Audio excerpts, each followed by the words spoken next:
अस्सलाम वालेकुम। ज़ैनीस किचन में आप सबका दिल से वेलकम। उम्मीद है आप बिल्कुल ठीक ठाक होंगे, खुशबाश होंगे, खैर आफियत के साथ अपने घरों पे होंगे इंशाल्लाह। तो थंबनेल से आपको पता चल गया होगा, आज हम बनाने जा रहे हैं देसी स्टाइल में आलू मटन गोश्त। तो उसकी जो इंग्रेडिएंट्स हैं वो भी आपको स्क्रीन पे नज़र आ रही हैं और डिटेल भी आपको नज़र आ रही है। 2 हमने आलू लिए हैं, पोटैटोज़, 1 अनियन लिया है, हाफ kg मटन लिया है, 5 टेबलस्पून ऑयल लिया, 1 टमाटो लिया है, 2 ग्रीन चिलीज़ लिए हैं, 2 टेबलस्पून गार्लिक पेस्ट है, 1 टेबलस्पून जिंजर पेस्ट है, 1 टेबलस्पून रेड चिली पाउडर है, हाफ टी स्पून टर्मरिक है, 2 टेबलस्पून कोरिएंडर सीड पाउडर यानी सूखा धनिया भून के उसका पाउडर है। ठीक है जी। हाफ टी स्पून काली मिर्च पाउडर है, 1 टीस्पून जीरा है, 2 सिनेमन स्टिक्स हैं दालचीनी की, 1 बड़ी इलायची है, 2 लौंग हैं और सॉल्ट यानी कि नमक हस्बे ज़रूरत, हस्बे जायका, जितना आपको पसंद है उतना आप डाल लें। तो हम फास्ट फॉरवर्ड देखते हैं।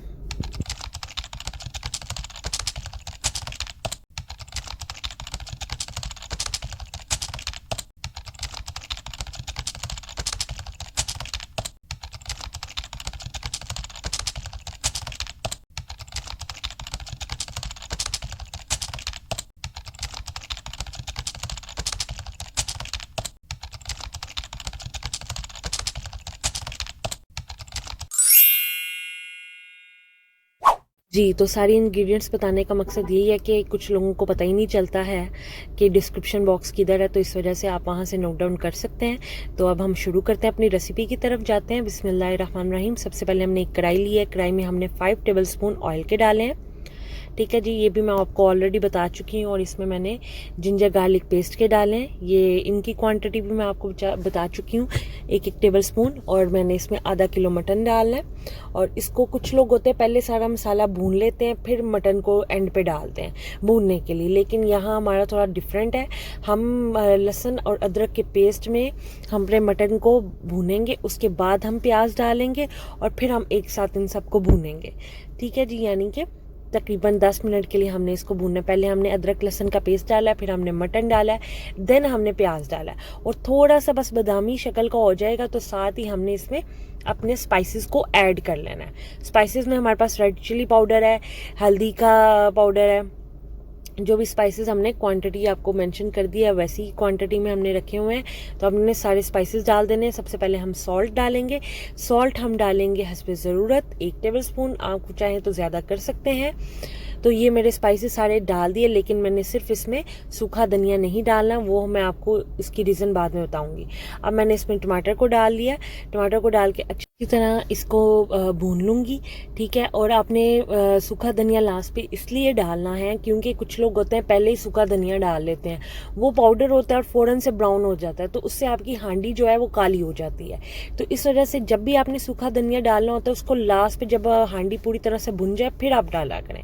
ठीक है, अब मैंने इसमें जो 2 आलू थे कट किए हुए वो मैंने इसमें डाल दिए। आधा किलो गोश्त है और 2 आलू हैं मेरे पास। ठीक है, और मैंने 2 ही टमाटर लिए थे, उनको मैंने छिलका उतार के काट लिया था। और छिलके समेत नहीं आपने डालना, छिलका उतार के डालना है आपने। ठीक है, अब मैं इसको आलू भी डाली, अब मैं इसको मिक्स करूंगी। और अब इसमें जाएगा दही, दही है मेरे पास वो मैं इसमें डाल दूंगी। दही को डाल के फिर मैं इसे अच्छे तरीके से तकरीबन 10 मिनट के लिए भून लूँगी। और जैसे ही हमारे पास आलू जो है वो थोड़े भुन जाएंगे तो हम आलू को निकाल लेंगे और गोश्त को फिर हम प्रेशर लगा लेंगे, प्रेशर कुकर में उसको सॉफ्ट होने के लिए निकाल लेंगे। आप देख सकते हैं माशाल्लाह से कितनी प्यारी खुशबू आ रही है और कलर भी बहुत ही ज़बरदस्त आ रहा है। तो अब हमने जितने भी हमारे पास आलू हैं उन सब आलूओं को हम निकालने का टाइम आ गया हुआ है। तो उससे पहले हम अच्छी तरह मिक्स कर रहे हैं। आपको दिखा रही हूँ मैं कि माशाल्लाह से लुक बहुत अच्छी है। कुछ लोग होते हैं जो सारा मसाला भून के, मे बी आप भी सारा मसाला भून के तो एंड पे गोश्त डालते हैं, तो इस वजह से वो उसका फ्लेवर नहीं आता। इस तरह बनाएंगे तो बहुत मज़े का फ्लेवर आएगा। तो अब मैंने सारे आलू निकाल लिए और अब हमारे पास गोश्त है। गोश्त को हम डालेंगे प्रेशर कुकर में और साथ 2 गिलास पानी डालेंगे और इसको हम प्रेशर लगा देंगे तकरीबन 20 मिनट के लिए, ताकि हमारा गोश्त जो है वो अच्छे तरीके से गल जाए। ठीक है, मीडियम फ्लेम आपने रखनी है और प्रेशर को आपने चूल्हे पे चढ़ा देना है और 20 मिनट के लिए इसको, मतलब विसल के बाद 20 मिनट आपने इसको रखना है।